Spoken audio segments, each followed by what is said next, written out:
Capítulo 45. Prevendo a cruz.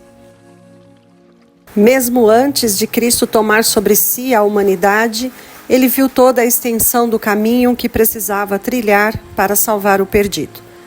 Cada dor que dilacerava seu coração, cada insulto lançado sobre o seu rosto, cada privação que teve que enfrentar, tudo isso ele viu claramente antes de colocar de lado sua coroa e vestes reais e descer do trono a fim de revestir sua divindade com humanidade. Mesmo ciente da angústia pela qual devia passar, ele disse: "Aqui estou. No livro está escrito a meu respeito. Tenho grande alegria em fazer a tua vontade, ó meu Deus. A tua lei está no fundo do meu coração." Salmos 40, versos 7 e 8. Sua vida na terra foi cheia de trabalho e sacrifício, mas ele era animado pela perspectiva de que, dando sua vida, traria o mundo de volta à sua antiga lealdade a Deus.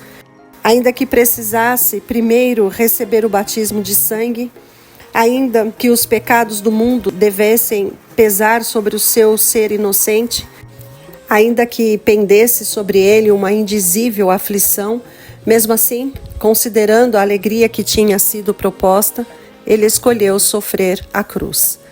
Já se aproximava o momento em que os companheiros que ele havia escolhido para o ministério precisariam ver aquele a quem amavam e a quem confiavam ser pendurado na cruz do Calvário. Em breve, deveria deixá-los enfrentar o mundo sem o consolo de sua presença visível. Eles seriam perseguidos pelo ódio e a incredulidade, e Jesus queria prepará-los para essas provações. Jesus e seus discípulos tinham entrado em uma das cidades vizinhas em Cesareia de Filipe. Estavam além das fronteiras da Galileia, em uma região onde predominava a idolatria. Ali puderam ver formas de superstição que existiam em todas as partes do mundo.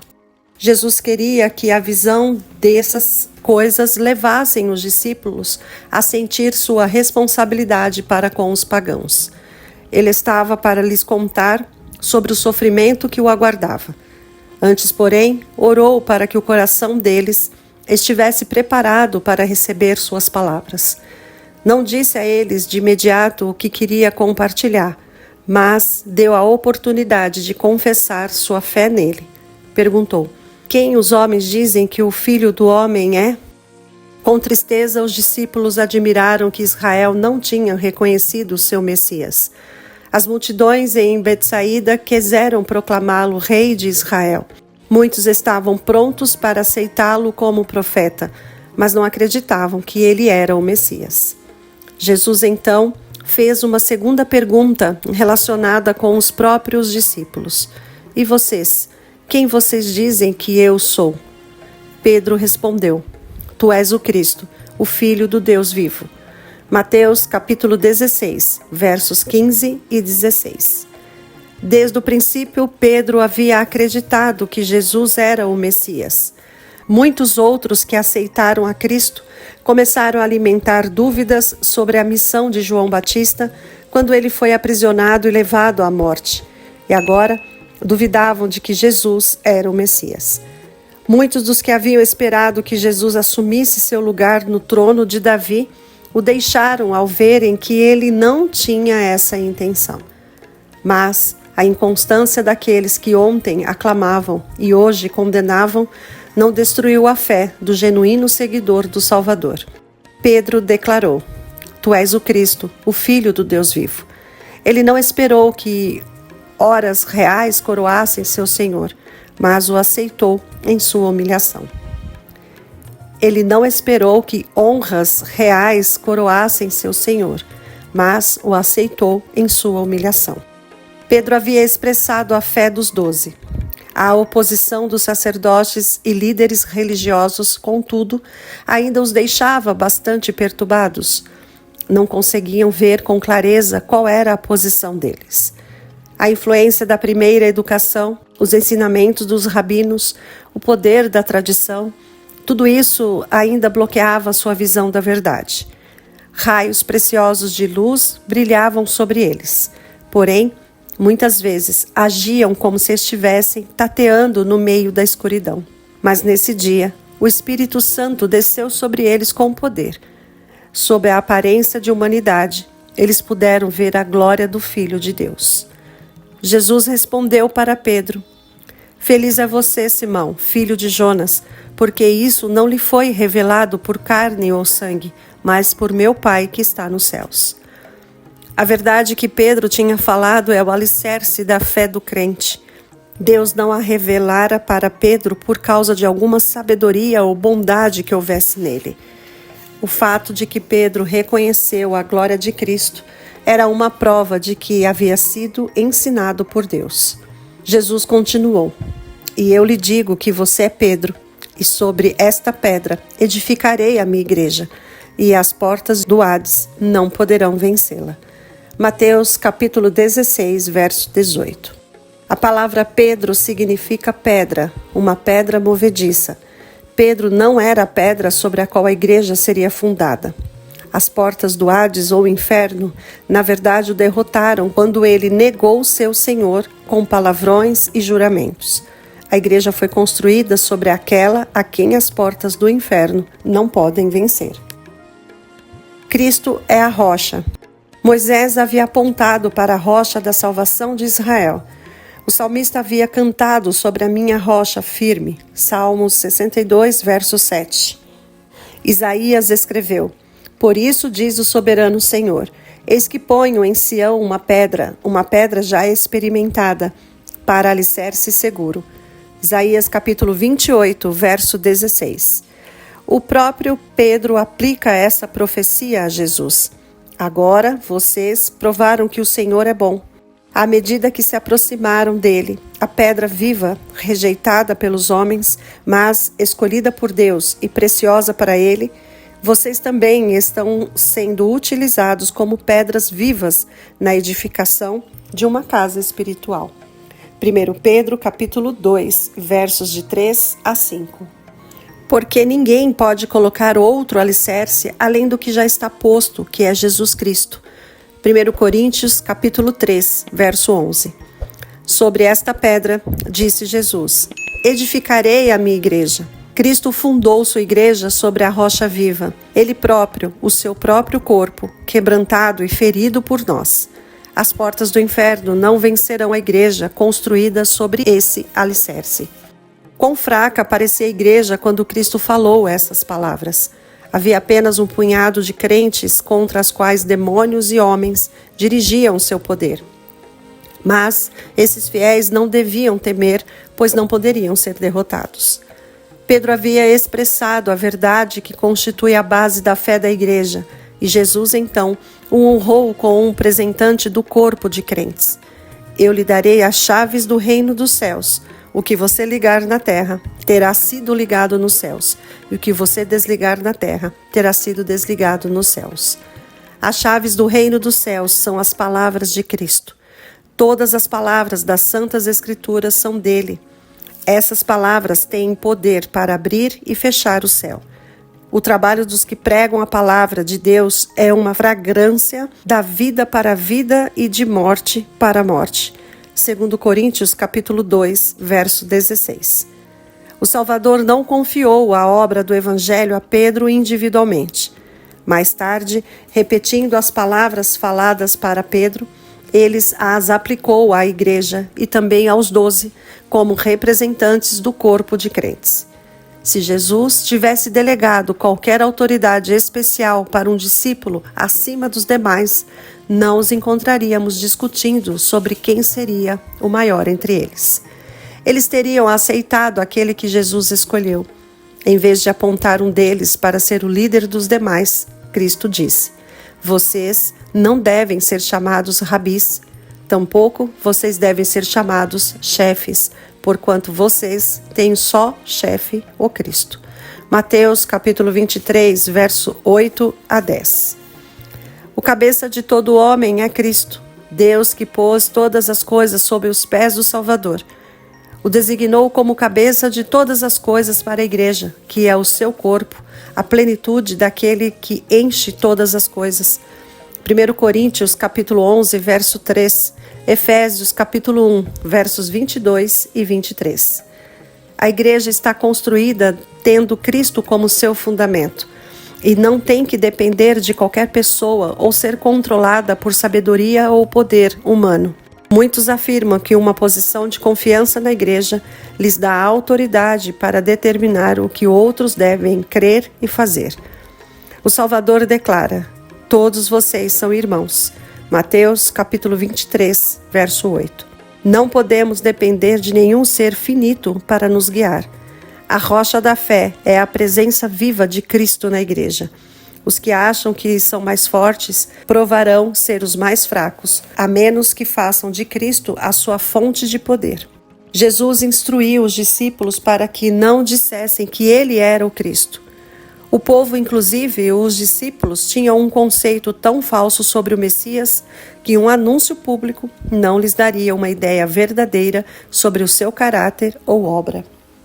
Os discípulos não haviam previsto a cruz. Os discípulos ainda esperavam que Jesus reinasse como um príncipe terrestre. Acreditavam que ele não permaneceria desconhecido e que em breve estabeleceria o seu reino. Eles nunca haviam dado importância ao pensamento de que Cristo seria rejeitado por sua própria ação, condenado como enganador e crucificado como um criminoso. Jesus precisava alertá-los quanto aos conflitos que estavam diante deles. Ele se entristeceu ao antecipar a chegada de difíceis provações. Até então, tinha evitado falar sobre seu sofrimento e morte. Em sua conversa com Nicodemos, ele disse: da mesma forma como Moisés levantou a serpente no deserto, assim também é necessário que o Filho do Homem seja levantado, para que todo o que nele crê tenha a vida eterna. João, capítulo 3, verso 14 e 15. Mas os discípulos não ouviram isso. Chegara o momento de puxar o véu que escondia o futuro. Desde aquele momento, Jesus começou a explicar aos seus discípulos que era necessário que ele fosse para Jerusalém e sofresse muitas coisas nas mãos dos líderes religiosos, dos chefes dos sacerdotes e dos mestres da lei, e fosse morto e ressuscitasse no terceiro dia. Mateus, capítulo 16, verso 21.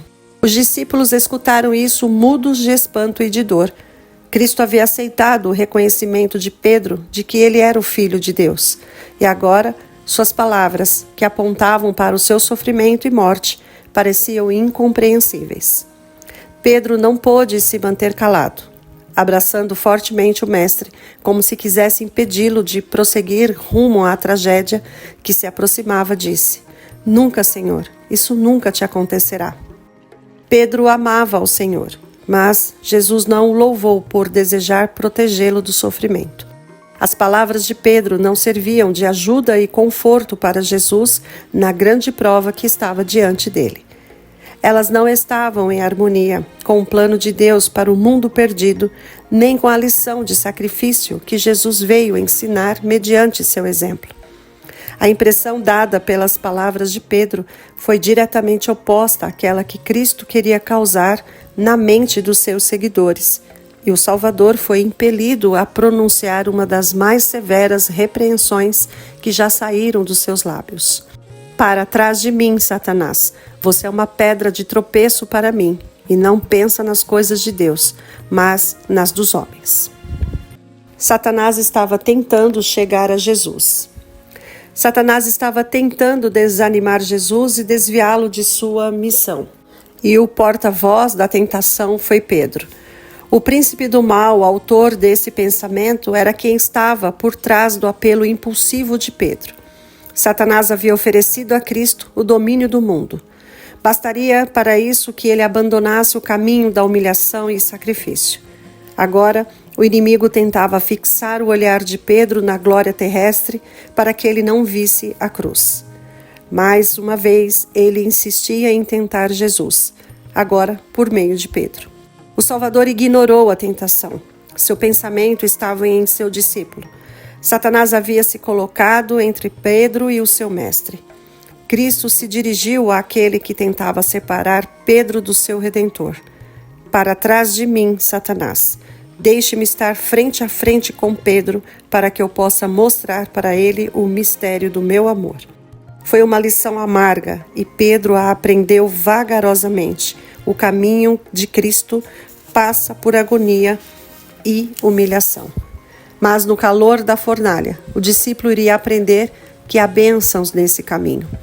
Muito tempo depois ele escreveu: mas alegrem-se à medida que participam dos sofrimentos de Cristo, para que também, quando a sua glória for revelada, vocês exultem com alegria.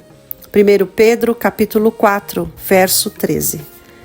Jesus então explicou aos discípulos que sua vida de abnegação era um exemplo daquilo que a vida deles devia ser. Se alguém quiser acompanhar-me, negue-se a si mesmo, tome a sua cruz e siga-me. Mateus capítulo 16, verso 24. A cruz no tempo do domínio de Roma era a forma mais cruel e humilhante de morte. Os criminosos tinham de carregar a cruz até o local da execução. Com frequência, quando ela era colocada sobre seus ombros, eles, em desespero, resistiam com violência até que os soldados o dominavam. Os discípulos tinham somente uma pálida compreensão das palavras de Jesus, mas reconheceram que ele falava de submissão deles próprios à morte por amor a Cristo. As palavras do Salvador não poderiam ter descrito uma entrega mais completa.